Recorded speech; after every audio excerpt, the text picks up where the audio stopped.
ছোটবেলা শবে বরাতে ১০০ রাকাত নামাজ পড়তাম। বান্ধবীদের মাঝে নামাজের প্রতিযোগিতা ছিল। কে কত রাকাত নামাজ পড়ে। কেউ তো ১১০ রাকাত, ১২০ রাকাত নামাজ পড়ে ফেলতো। আর তখন শুধু সুবহানাল্লাহ বলে আমরা নামাজ কমপ্লিট করতাম শুরু থেকে শেষ পর্যন্ত।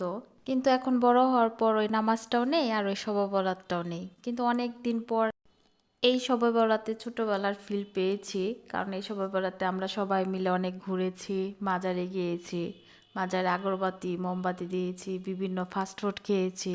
আমাদের ময়মনসিংহের মাঝে এই মাজারে একটু জমজমাট থাকে শবে বরাতের দিন। আর সবচেয়ে বেশি জমজমাট হয় বড় মসজিদের সামনে, সেখানে আমরা গিয়েছিলাম। অনেক ধরনের ফাস্টফুড বসেছিল। তবে অনেক হাঁটাহাঁটির পরে বেলার শরবতটা সবচেয়ে তৃপ্তি দিয়েছে আমাকে। শরবতটা দেখতেও যেমন সুন্দর ছিল, খেতেও খুবই টেস্টি ছিল। আমার শুধু ঠান্ডা খাবার খাওয়ার ইচ্ছা জাগছিল, যার কারণে আমি শরবত খেয়েছি, তারপর আইসক্রিম খেয়েছি। কিন্তু আমার পাশে যে মুন্সি মানুষটি ছিল সে এসব খায়নি। তার খাওয়াগুলো ছিল অন্যরকম। হালিম, চিকেন ফ্রাই, তারপর কাবাব, এই সেই হাবিজাবি। তার সাথে সাথে আমিও এগুলো একটু একটু খেয়েছি। ভালোই লেগেছে সব মিলিয়ে।